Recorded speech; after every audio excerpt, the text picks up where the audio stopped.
Welcome to Code Club. I am here in the BIT basement lab with my usual hand-picked crew of code experts, and we're going to do something a little bit different today. I don't want to say what it is we're going to be talking about because it would spoil the fun, so I just want to present you with this code that we see here and see what you think about it. Let's see. I'm here with Josh. Hello. Hello. Tiago also joins us. Welcome. Hi there. We have Tom on board. Hello, Tom. Good morning. Omang is here. Hi. And Adebayo. Probably not on mic. Okay, who would like to start us off then? What the heck is this about?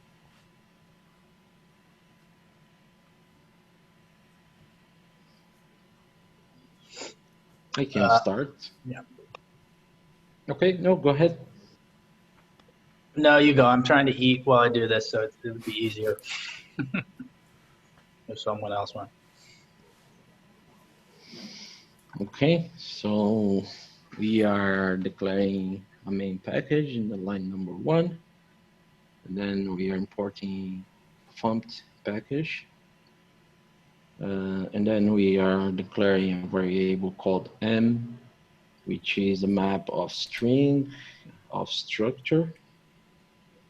And then you are setting the values for this, like a, it's equal to named struct, b the same, and c the same.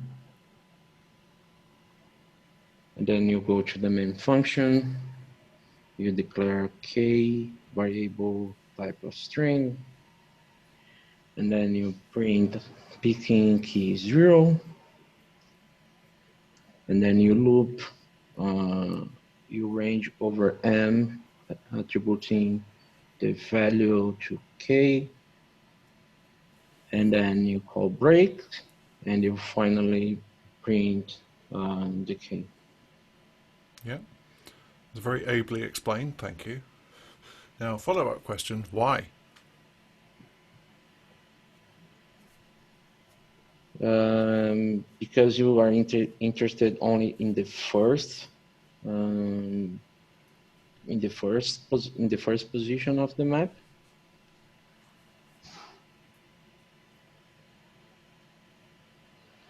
The first item of the map.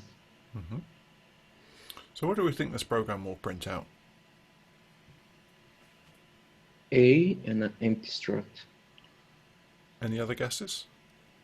Isn't it, maps are not ordered, right? So wouldn't it be, we can't predict what it would print, right? Elaborate on that a little. I don't know if I can. I mean, a map is, maps are not ordered in the sense that my understanding is it's like a hash map, like the value is, the keys are hashed, which you can't preserve the order of them when you do that, but it allows for faster access, was how I understood it. So, but I guess I don't know when it starts ranging over a map, how that works. But I don't know. I would say you wouldn't know what you're going to get from this program. I remember now what you explained, John, in the previous talk. It's exactly what you just said, and but its goal does makes the output of the keys handle every time. So yeah, it's not going to take the A. So sometimes it can be in the same order, sometimes it can't. So in Golang, it specifically returns an unordered map. so we can't we can know what's going to print.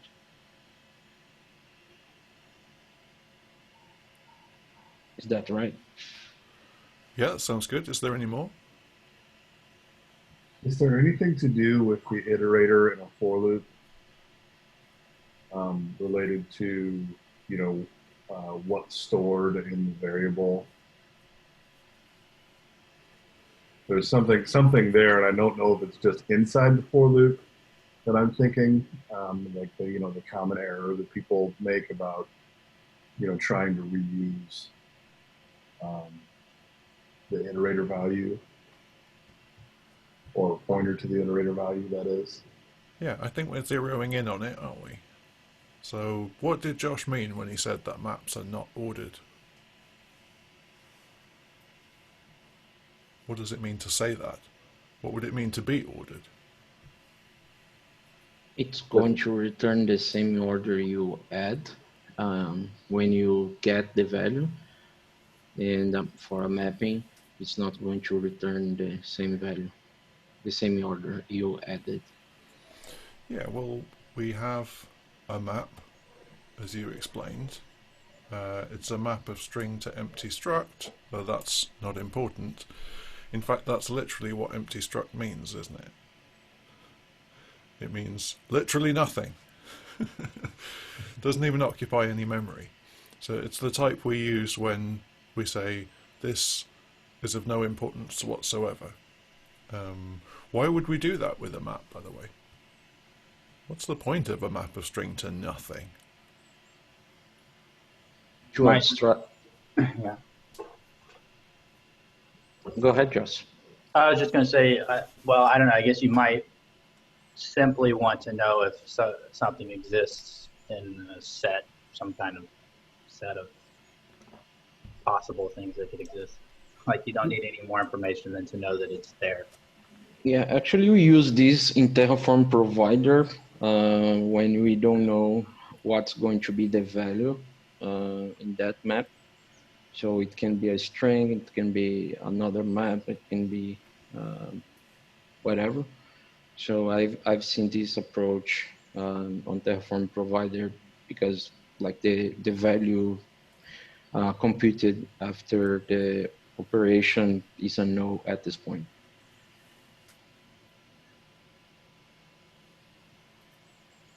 Can you use a struct that way, an empty struct that way? I thought it was just an empty interface.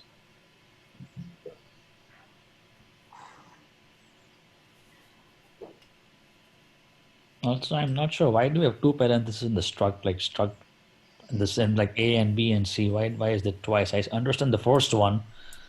And so the second one, I'm not sure what that means. We seem to have a lot of curly braces here, don't we? Yeah. What's that about? Two-dimensional struct or something.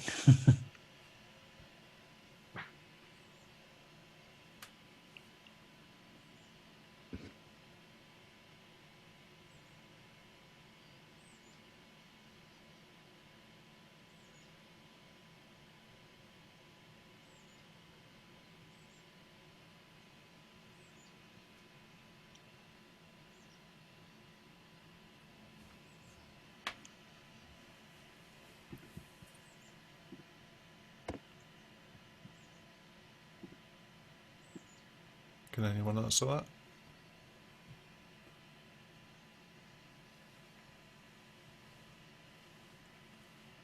Why so many curly braces? Well, is this just how you define a struct literal or whatever? You're not naming it. Yeah, that's right. But you have to initialize it because it's an actual value. Suppose we define some plain old struct type. And suppose we just don't give it any fields. That's the struct type we end up with, isn't it? So this is a type. We pronounce it empty struct.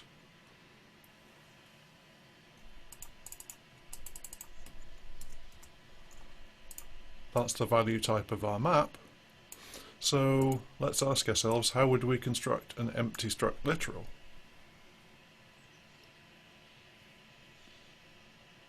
Like that. Exactly like that. As with all struct literals, we write the type name, followed by curly braces, followed by any data that we want to put in it, followed by a closing brace. And in this case, this is the type. Here's the data, and there's no data we can put in it because it has no fields, so that's bound to be empty. Looks a little bit weird, but it's perfectly cromulent. So I think maybe earlier you were back to what's happening in the for loop and about the map being unordered. Yeah, exactly. How So do you range over something that's unordered? yeah, exactly. So we're kind of getting to that by saying here's our map whose value type is empty struct, and we've given it some values, and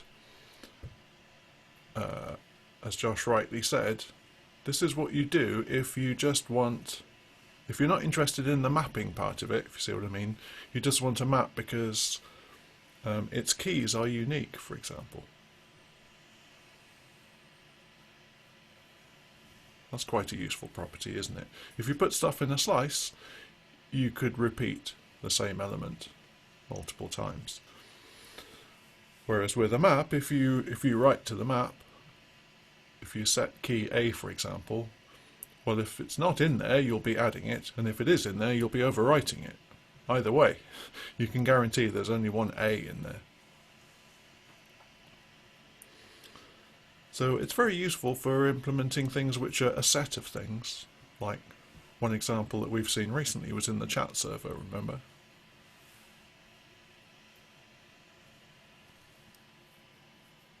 Oh yeah, it was in the chat server. I thought it was in the script, but yeah. Yeah, with That's a map, why I didn't find when I rewatched the video. right? With a map of connected clients, and we wanted that to be unique. So that's what we're doing here, and to say it's unordered sounds a bit, I mean, we can see it has some order here, and if you ask about a slice, is it ordered? Yes, because element 0 always comes before element 1, and so on. There is an intrinsic order to this group of objects. Mathematicians would call it a vector. But a map is just a set, if you like, or the keys of a map form a set. So Tom is hinting here at the important question, what happens when you range over a map? It's pretty easy to figure out what happens when you range over a slice. What happens when you range over a map?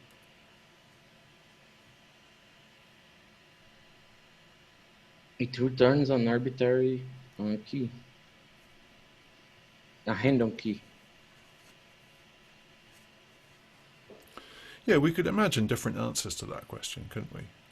We could say, you know, given that in principle this is not something which is ordered, you know, there's no obvious order for a map, if you like.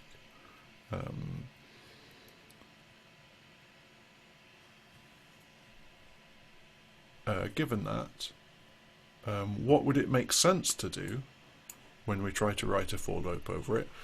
Well, one possible option is we could do it in key order, same as I've listed them here. That's defensible, isn't it?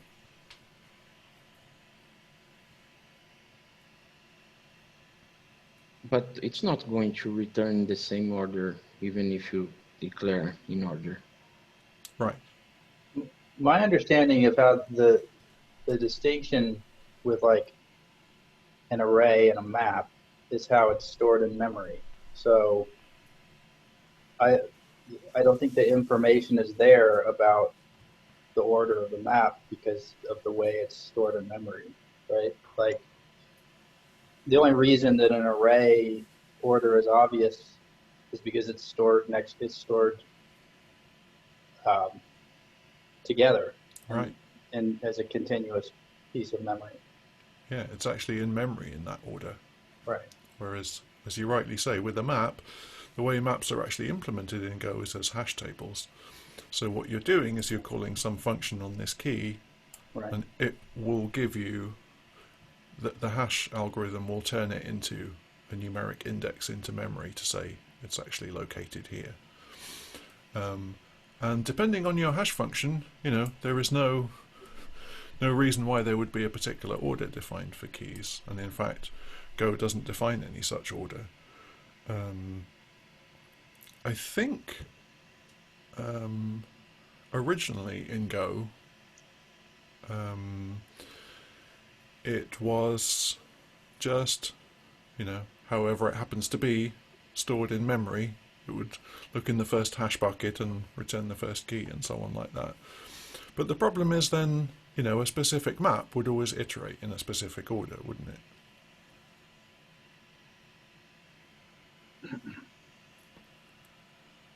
Why is that a problem? Well, if you change the map, then all of a sudden you might get some completely different order. So at some point they changed it so that maps always iterate in a random order. I think every time you run the program, you get some different order. So, and the reason they did that was to stop people relying on the fact that maps iterate in some implementation dependent order. And in fact, it doesn't even say in the Go spec that the order is random. It just says it's not defined in any way. Right. If you write a Go compiler, it's up to you to decide how you want to do it. So is this starting to clue us in about what might be happening with this code? You're getting a handle key from the map. Which key am I getting? I don't know. Exactly. That's right. You just want a handle key. Yeah. And I sort of printed it out here to say picking key 0, that is to say whatever is the first key in the iteration order. That's clear, isn't it? Mm-hmm. And the question is, what is key 0 going to be for a particular map? And Tiago is absolutely right. He doesn't know, and nor does anybody else. So why would I do that? To avoid a handle function? Or to get maybe, because I was doing that, I get a handle key from a map, but I was counting the number of items and then run a handle function in the total items and get one key from the slice, and then I asked the map which is the value of that key. Right. So it's just to avoid all this logic of. Yeah, I happen to know that you're writing a program which needs to pick a random key from a map, and this is one way to do it, isn't it? Yeah. What do we think about this? Code review time. Well, the biggest challenge I think is understanding how random is it? What exactly is happening to determine, it's an undefined order, but how is it? How is that implemented? Yeah, what do we even mean by random? It's an excellent question, isn't it? Are they put them time based? Are they using what exactly is happening? You know that when you use the random library. Yeah, should we run it? Let's see what happens.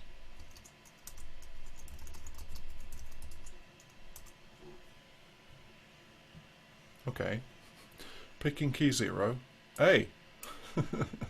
Well, actually, maybe we're wrong. Maybe it is just in lexical order. Let's give it a few more goes. Oh, this time it's B. But it's still key 0, right?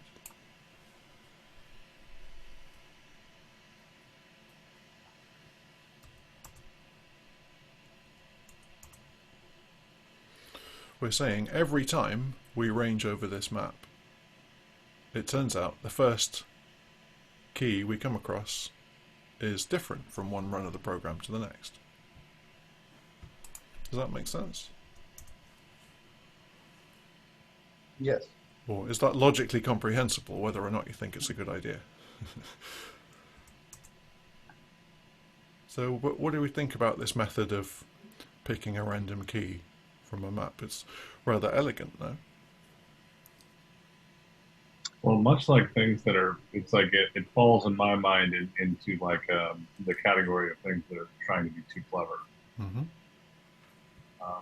We had to talk about this for how long? 20 minutes Yeah. to get to kind of, what do we think is gonna is gonna happen. That means that the code isn't very readable. Yeah. Yeah, it sounds crazy, doesn't it? How could something be too clever?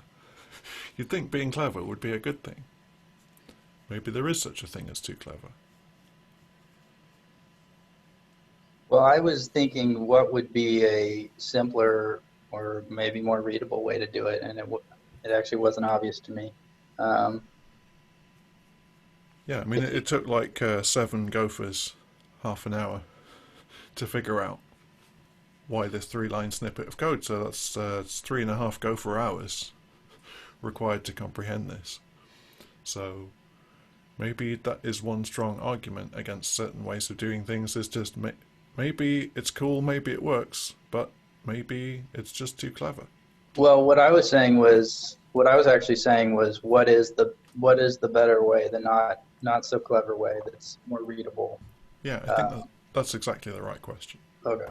So what might we do instead then? If we're not happy with this, and I'm not. But I would say a comment in the function would solve the problem. Would you? I don't know, maybe, because I've done in the other way, and it's a lot more code. Yeah. So would someone who hasn't written it like to guess at what that code might look like? What would we do in principle?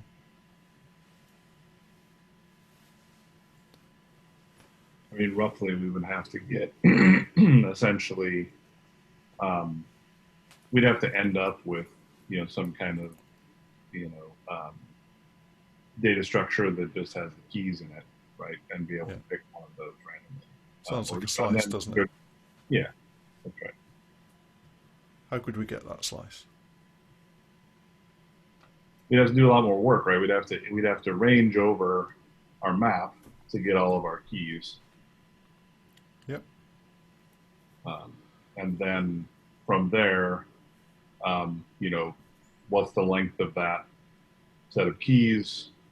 And then, okay, I need to make a random function. I need to tell it what kind of seed I want for randomness, and then get essentially an index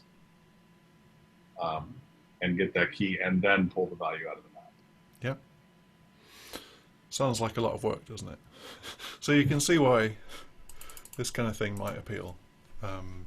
And this is actually my code, so given having looked at Diogo's program, I was thinking, I'm sure I've written this program at some point, so I'll have a look. And I found it, and I thought, I wonder how I pick a random key from the map. The answer is I do this.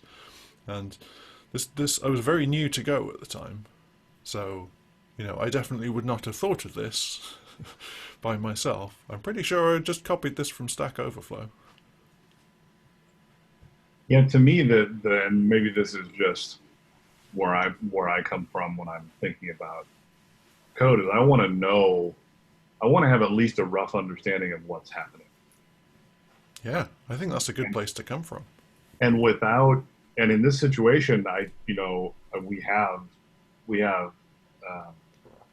collected some evidence that what we're going to get here is going to be random or uncertain at least.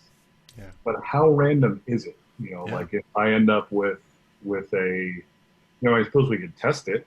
We could, run basically run this program 1,000 or 10,000 or 100,000 times and see what the distribution is. Yeah. Or we could read the range function code. Well, that was the next. Yeah, that's the next thing we can do. Absolutely.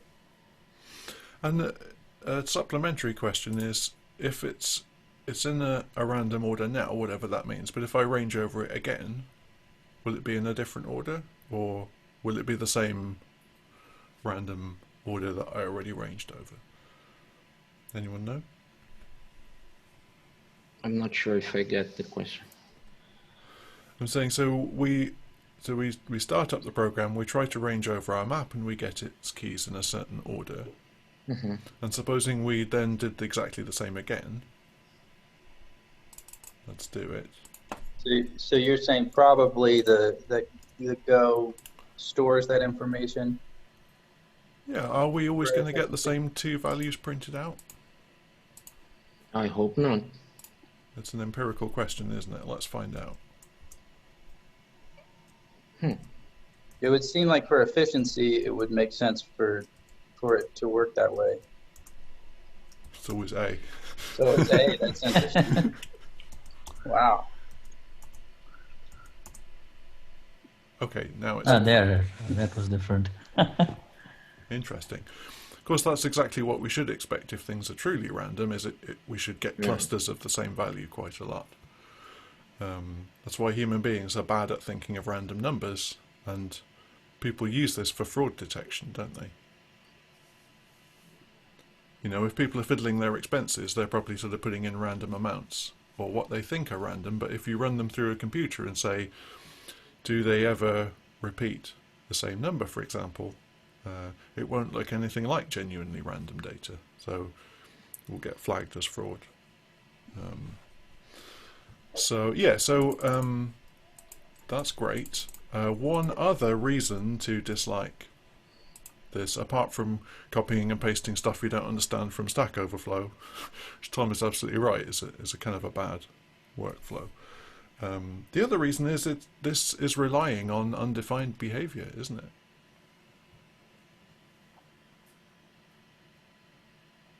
But that's not the idea. Well, the Go What- spec literally or- says that the order is undefined. It doesn't say it will always be randomized. So if I'm relying on that fact for my Okay. randomness, suppose I'm generating a random password, let's say. Gotcha. Well, that could be disastrous, couldn't it? Someone could implement a version of Go which just always iterates maps in key order. They're allowed to do that.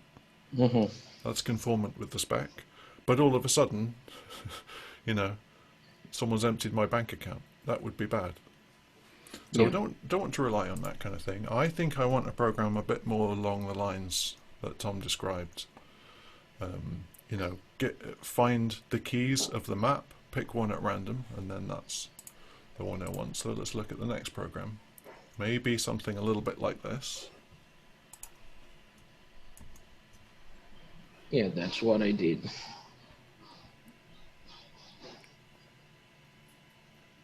Yeah, so we have the same map here. Now we have a pick function, which given a map, it picks a random key from it. What do we think is going on here? Anyone like to comment?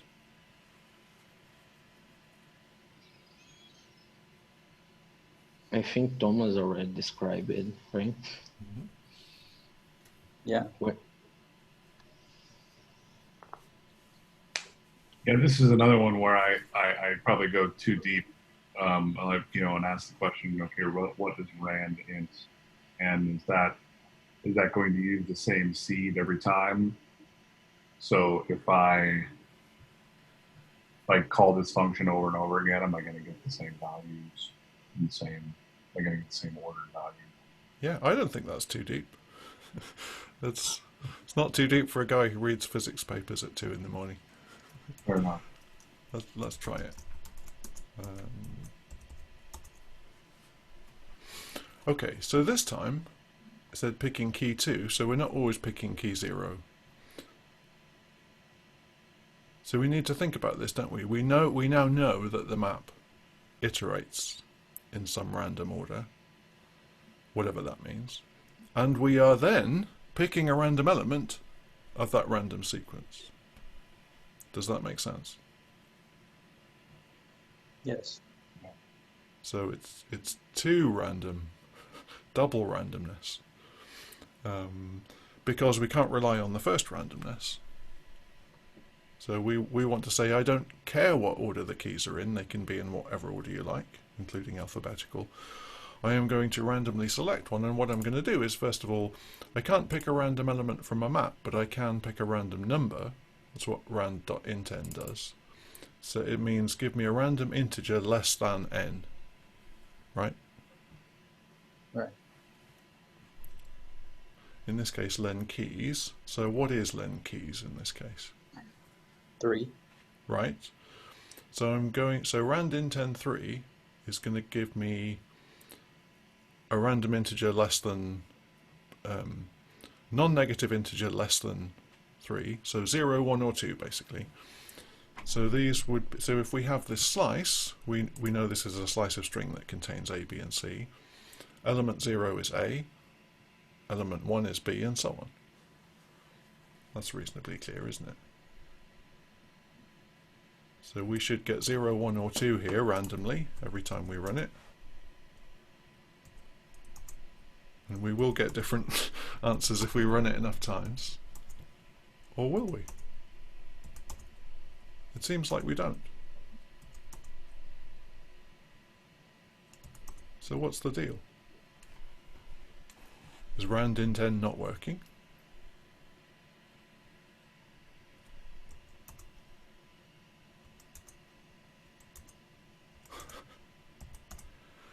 This is beyond clustering, isn't it? It's like that thing that you say if you toss a coin 50 times and it comes up heads every time. It's interesting. This changed. Picking key 2 and it's got A. That's where the ordering. Right, why would that be? Again, it's a map, so that's where the map internal is unordered, right? It can be different ways in every time. Every instantiation of the function. Yeah, so you're saying if we always pick element 2, that will actually be a different element. Yes. Different runs of the program. Yeah, you have to sort the slice, right? Yeah, you could definitely do that, but I'm okay with double randomness for now. But why are we always getting key 2? Oh, right, because sorry. What's wrong with this? Why is E always 2? Or always the same, let's say.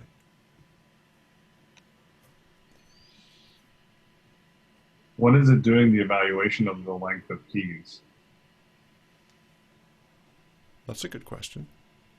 I know that was a 4, but if it's key 2, then it's getting at least the length of 3, based on how random that works. Yeah, in fact, I think this will be evaluated every time randint is called. I believe if the compiler can detect that a slice is a constant, then the len of it will be a constant also. But that's not true in this case because we're modifying it. Well, don't these functions expect a seed, and I'm guessing if it's not given, there's some default that will always be the same? Right, what do you mean by a seed? So to actually get a random outcome from this function, you need a random input, right? Or a different.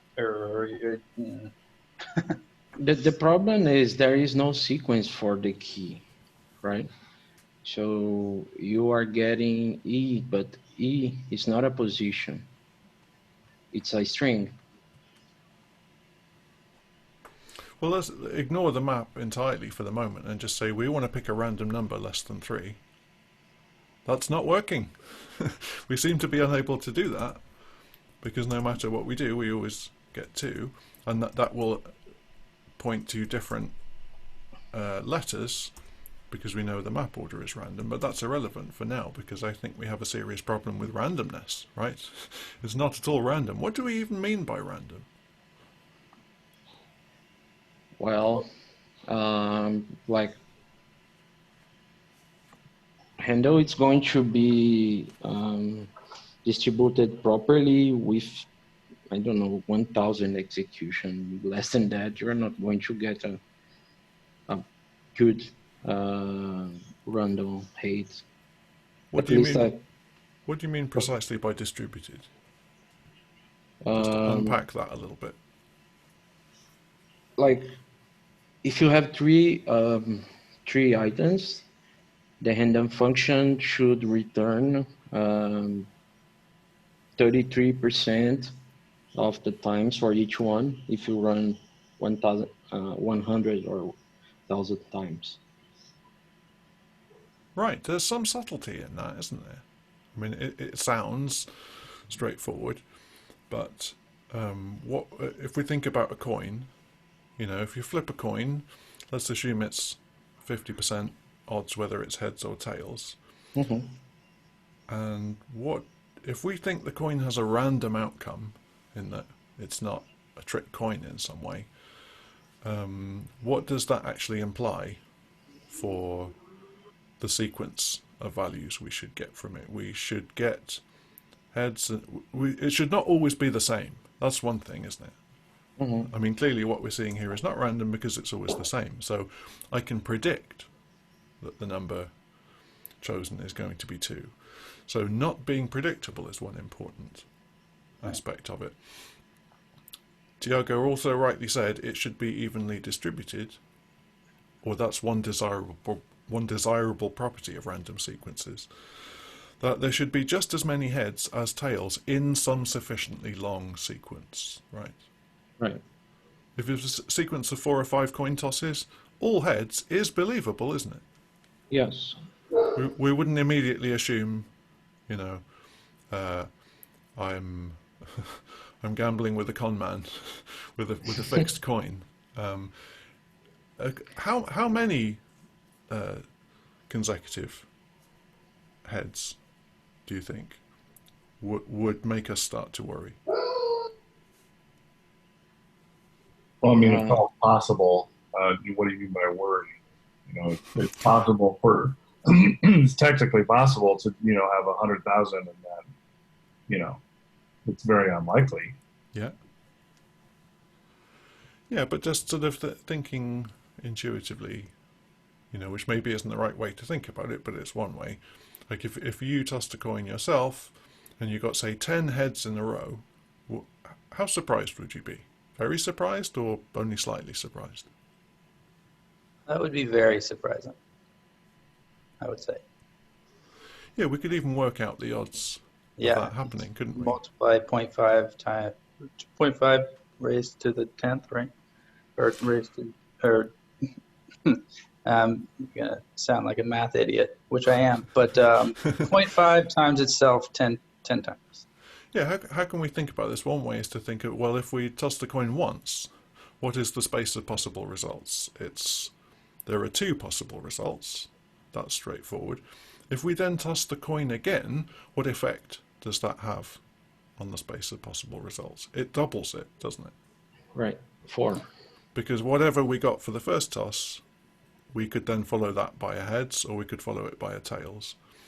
And every subsequent coin toss doubles the number of possibilities, and therefore the odds against any particular outcome. So by the time we get to 10 tosses, we've done 2 times 2 times 2 times 2. We've got 2 to the power of 10, haven't we? Right. Yep. That's quite a decently big number. I don't know what it is. But we can work it out. But certainly it's not like, a 1 in 10 shot, I would not be surprised by. A 1 in 100 shot, I'd be surprised by, but not astonished.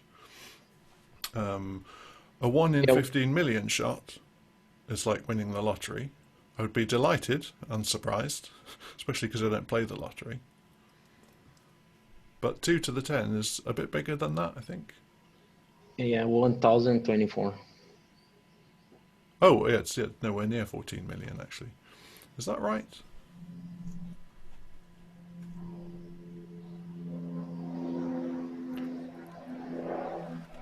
Well, we know if you have a certain number of bits, for example, then the number of bits tells you what's the biggest number you can represent with those bits. So the biggest number you can represent with 1 bit is 1.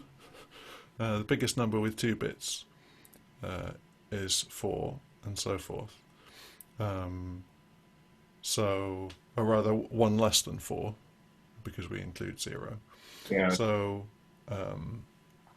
let's just say that one way to think about randomness is there should be a sufficiently big space of possibilities, if you like, that the chance of predicting any specific result is sufficiently small for some value of sufficiently, right? Like if, imagine you have a combination lock on your suitcase, how many numbers do you need in that combination to feel comfortable that it's secure? If it's one, that would be a really rubbish suitcase, wouldn't it? Right. Because it would hardly take any time to just guess all 10 possibilities. Even if we had two, I can imagine sitting there and just cranking through 1 to 100. That wouldn't take me all day. So I wouldn't be too happy with 2 wheels. But every extra wheel I add multiplies the space of possibilities by 10, and that gets big quite quickly, exponentially, in fact. We're not very good at thinking about exponential growth, as we know to our cost right now. So the point is you only need to add a few extra wheels before you get quite a big key space. Usually 4, isn't it? Something like that. Adding extra wheels is just not going to give you much of a benefit because the search time is already so long that you don't need to worry about it. So I'm digressing a bit, sorry, but it is interesting. So the question was, why are we always getting the same random number here? And Josh said it's because we're not seeding it in some way. But how, in order to ask what that means, how could we generate random numbers in principle?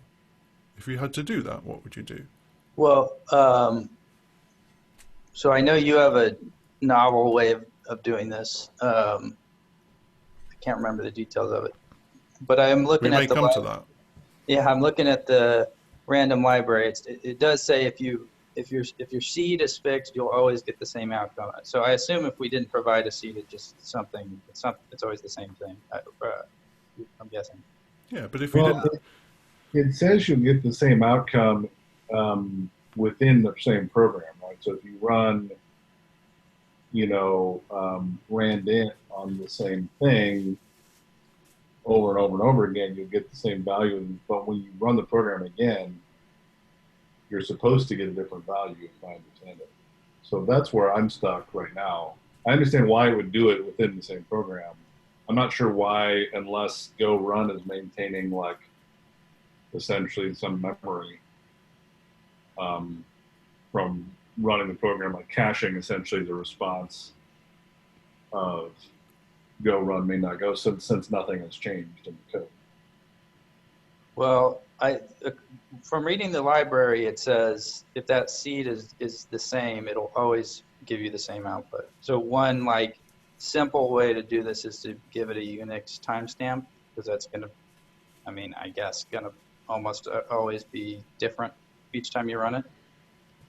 Can I just dig into this a tiny bit more, though, and just, in order to figure out what that seed is about? Yeah, because I don't understand it at all. Yeah, suppose you had to write a program which produces a random number. What kind of code could you write? I don't think there's an obvious answer, is there? Right. The only thing I know is I've been told not to try to do this. Yeah. Because it's difficult. Yeah. It's actually really hard if you sit down and think about it. How would I produce a random number? By which, let's say, we mean something that wouldn't be easy to guess in advance what it's going to be. You could do it by saying, value equals 5, but you don't show anyone the source code. And you say, here you go, run the program, it'll generate a random number which you won't be able to predict in advance, and you'll be correct. But the next time they run it, it'll still be 5, just like this program. So that's all right for a sequence of 1, but it's not good at generating arbitrary length sequences. How could we do that?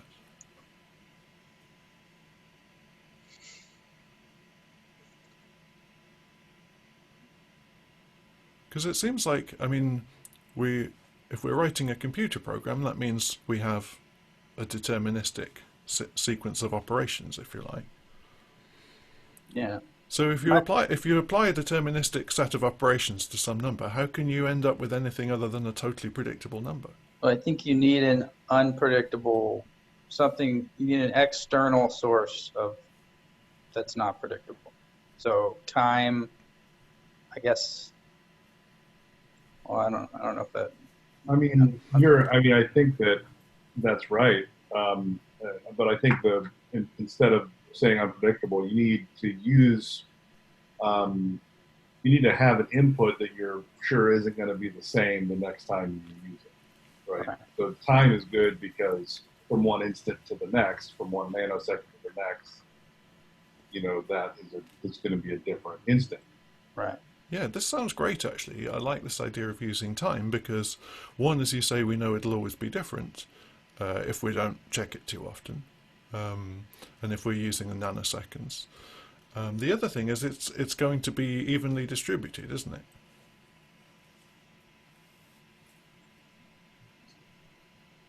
If we keep sampling it over a sufficiently long period of time, we'll find we eventually see all possible time values, or any given time value is equally likely to come up, let's say. That's another desirable property of random generators. What's less desirable about that time-based generator?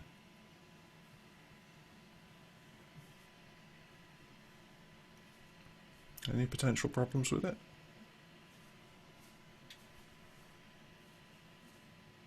I mean,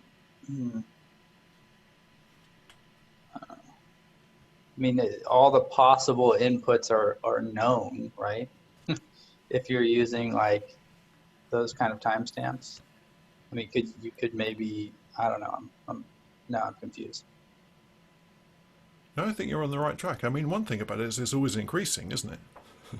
Unless you've got access to a time machine. So we have a predictability problem, because if I know, element n of your sequence, I know that n+1 is going to be bigger. Mm-hmm.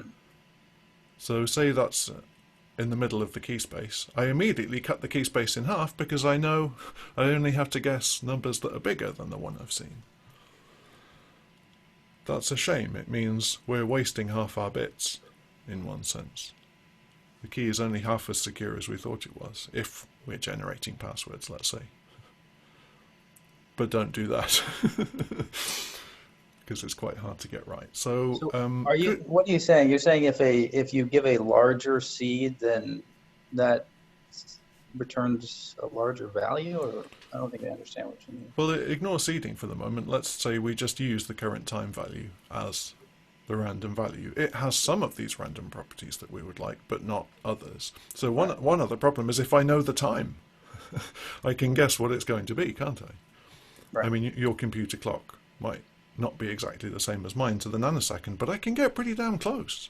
Right. I'm not going to be guessing a time sometime during 1970 or during the 25th century. I'm going to be within, let's say, a few billion of the right answer. And that might be, very valuable to someone trying to crack ciphers or whatever. So we would like to kind of mess up that time value in some way. It's a very promising source of randomness, but it's not quite enough because we can, given one value, we can predict what the next is going to be. Is there any way around that?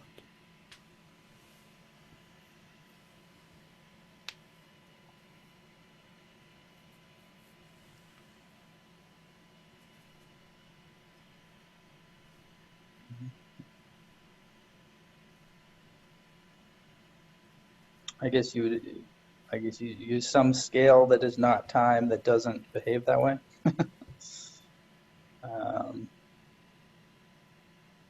Yeah, you could do that. Or let's say, given any input number, we can then generate some sequence from that looks random. And time would be an excellent choice for the starting value. As you say, let's call that the seed, if you like, because it's the rest of the sequence grows from that number. But it can be in a deterministic way. That's the point, isn't it? Given the same seed value, we could write an algorithm which produces a random looking sequence, but it's always the same for that seed. Mm-hmm. Turns And out you that's basically regenerate your seed and you regenerate your random, whatever it is you're trying to get a random value from. You reorder it every time with a different seed every time you want to look it up to try to get to, because the first time is going to be deterministic, and then you'll have to do it again. yeah, we can imagine some function, can't we, which takes a number and mutates it in some way that it's not immediately obvious from the input what the output's going to be, but nonetheless it's still deterministic. A hash function, for example, has exactly that kind of property. Given an input string, let's say if you produce a hash of it, that will be some numeric value which, even if you give it sequential strings in alphabetical order, the hash outputs will be in no way apparently related. So that would actually, that sounds like we've started to build some sort of reasonable random generator, haven't we? Pity the poor person who has to write math rand, right? Yeah. Because they have to actually do this. So we could also use the crypto hand, right? It already handle a lot of this thing, but I'm not sure if it works for integers. Yeah, so right now we're using math rand, and there's also crypto rand, as you say. What's the difference? If I just read that it's non-deterministic, but I don't know why. Right. So, it's helpful if we think about why we might be wanting random numbers in the first place, isn't it? So we might say, for this, it's like I just want to make my program more fun by having it behave slightly differently every time. But there's no money at stake, It's like this isn't generating my bank password or something. So I could use a random generator for this, which is not as secure, let's say, as it could be. Like, it's random enough. Should we phrase it that way? So math rand, if we seed it correctly, let's go on to the next program, which is exactly the same, but now we have this. So this looks like hell, so let's let's start from the inside and work outwards. So we call time.now. Anybody know what that does? Get the current time of the local machine. That's right. And for technical reasons, we would like it to be a large integer number, which Unix Nano will give us. That's the number of nanoseconds since Unix epoch, January 1st, 1970, or whenever it is. The point is some arbitrary time that we start counting from. So now we have a large integer number. We pass that to rand new source. So what does that do? So rand new source creates a random number generator based on some seed value that you give it. Or rather, it creates a source of randomness, let's say. And rand new creates a new random number generator from a source. So it's a little bit involved, but you still follow me, don't you?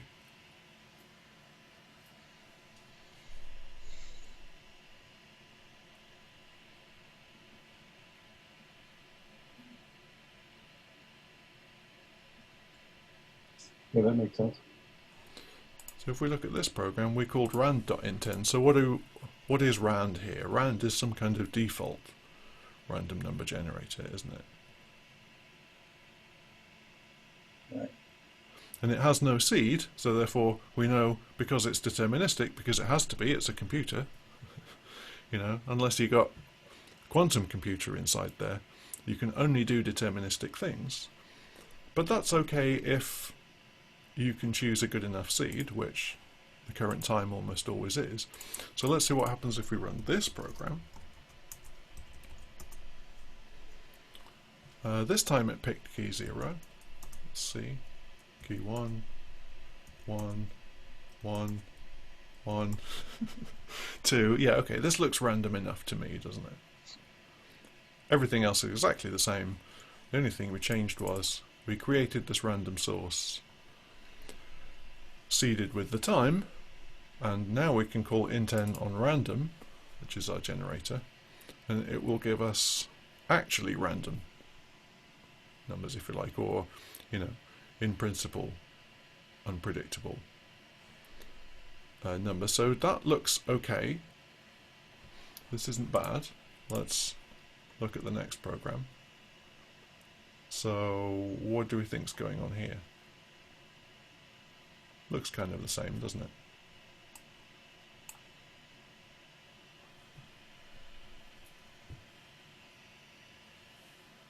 Mm-hmm. All I've done is I've made pick a method on the Right. map, and this could be quite handy for things where, like, you know, I don't want to have to write something I pass the map to. I would just like some type of thing that is pickable. It has a pick method which will return me a random key, and we might say it's fun to look into the mathrand library and see how that's implemented. It turns out, you know, a sufficiently random seeming function is quite straightforward, but of course if you know the function, Right. then you've got a very big advantage in trying to guess those numbers, haven't you? So if you're trying to guess crypto keys or something, you can look in the source code of the rand library, say, I hope they're using mathrand, and you could say, I know they're using the time to seed it with, and I know the time, so I'm still in with a pretty good chance of guessing the thing, aren't I? And that clearly is not going to be good enough for generating crypto keys, TLS certificates, and so forth. So what does CryptoRand do that makes it so much more secure? Anybody know? I have no idea what it does. I mean, You rely on CryptoRand all the time, every day, but you just don't know it. Every time you go to a TLS secured website, that's almost certainly running Go on the back end. So we better hope CryptoRand works, hadn't we? yeah. I don't know in any detail, but like you said, they must have a better source of randomness for that kind of stuff. Yeah, in fact, we could use the technical term entropy, which just, in this context, it just means something, a sequence of numbers that are not easily predictable or guessable. Where could we get entropy from? One way, as you suggested, is to use the time, but that's always increasing, so it's not ideal. Is there a better way we could get entropy? Like you said, we can flip coins.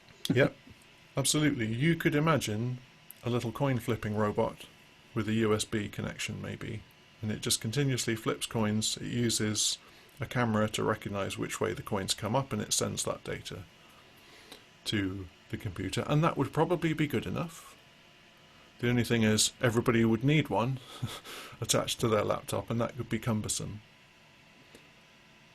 Is there anything we could do that doesn't require attaching anything to the computer that we don't have already?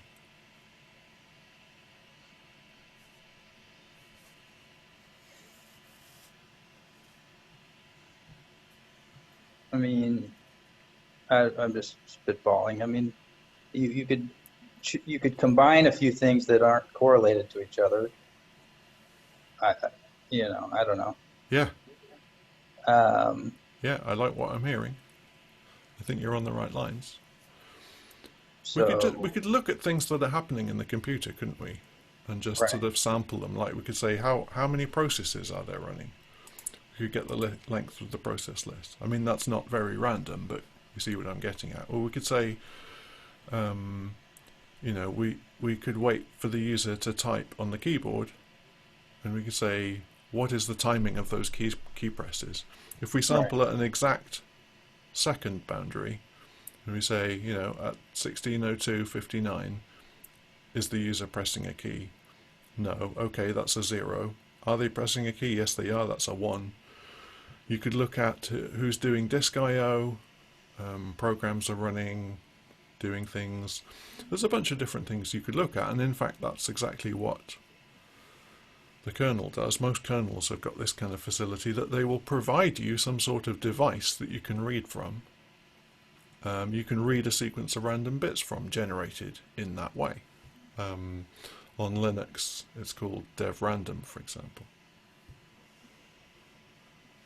So you can do this experiment if you're on a Linux box. You can do cat dev random and just sit there watching random numbers all day. It's like watching The Matrix. So it's just drawing from various things in your computer that don't have any reason to be correlated or predictable. That's right. Yeah. Exactly right.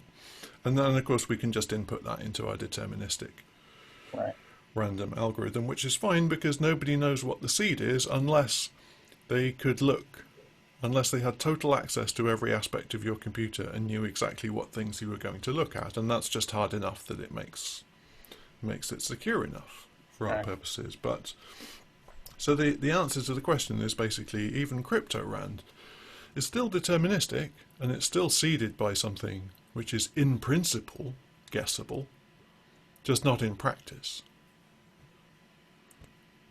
And that's okay. I don't care if you can crack my bank account in principle, as long as you can't do it in practice.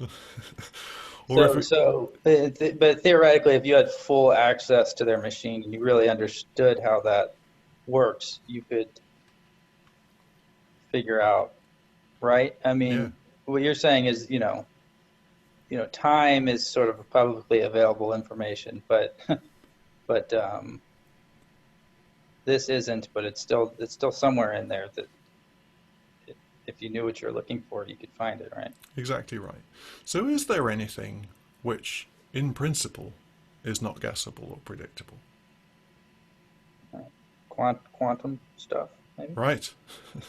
That's, you don't have to be too much more specific than that, do you? We just say quantum, because we sort of know that if quantum mechanics is right, which I'm pretty sure it is, that means that there are some measurable quantities in the universe which are not knowable in advance. So let's say the spin of an electron, for example, could be either up or down. The electron's spinning one direction or it's spinning the other direction. You can measure it and say, is it spinning more upright or more upside down? Whichever way you define those. You get a binary outcome. And there is in principle no way to know before the measurement what the result will be. Even God doesn't know, if you want to put it in those terms. If there is a God, I'm sure she won't mind me calling her existence into question. But the point is, even she wouldn't have access to the spin state of an electron, because in quantum mechanics is telling us that both states are true at the same time. Right. Which is weird, but it's just a fact on the ground that we have to deal with. This is verified by experiment. Every electron is in a superposition of states, spin up and spin down. If you measure it, you will measure exactly one of those states.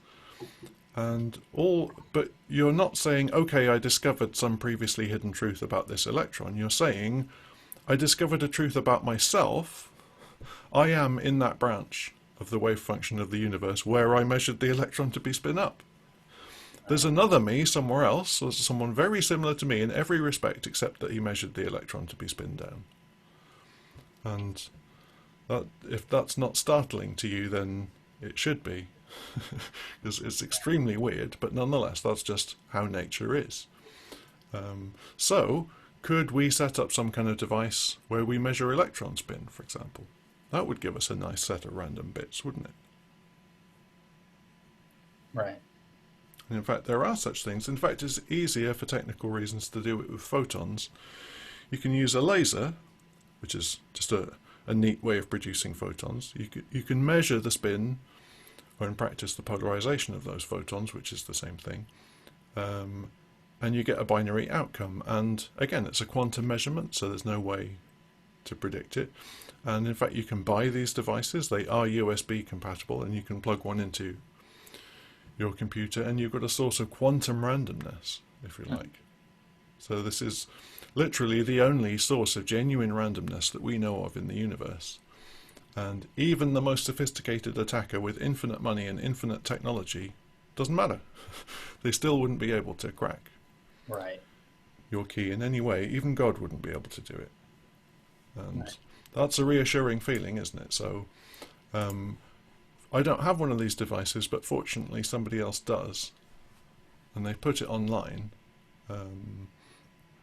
There's actually a public server you can connect to with one of these photon devices plugged into it, and it will give you random bits or random whatever you want. I wrote a little library to call this API, which I think we've looked at on a previous Code Club. If not, we will. And we don't really need to worry about what all of this does, except to say this is the paperwork that you need to do to plug your randomness source into the rand library. Mm-hmm. So in order to create a rand new, you need a rand source, and a rand source is an interface for an object which has a seed method, which in our case does nothing. We don't need a seed. The wave function of the universe is our seed. Mm-hmm. And we need a couple of methods to actually read, in this case 64 bits, from that source. It could be dev random, it could be a laser polarization device.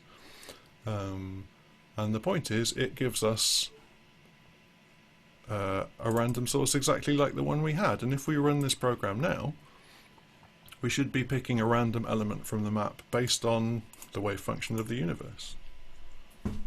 So, it's about as secure as you could possibly get. Right? It's hard to imagine anything more secure than that. So let's see what we get. It takes a little while because it's actually calling Australia.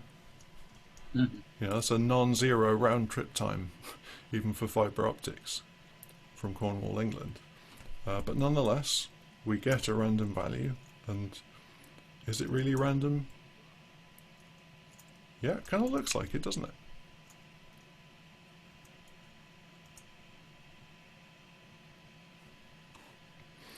So we kind of asked and answered the question, what does it mean for things to be random? Or at least in this context. And then we said, so how random is random? Right? And we answered that question for various programs. So we found out how random is math rand. Now we have an idea about that. How random is crypto rand? The answer, extremely random, but not still vulnerable to God. And how random is Q rand? The answer is, it's proof even against God. I like to think of it that way. So that's kind of interesting, isn't it? Yeah, very interesting. Well, thank you very much all for clubbing with me today. It's been a lot of fun. Yeah, this was great. Thank you, Josh. Thank you, Adebayo. Thank you. And I will see you next time. Bye. Bye.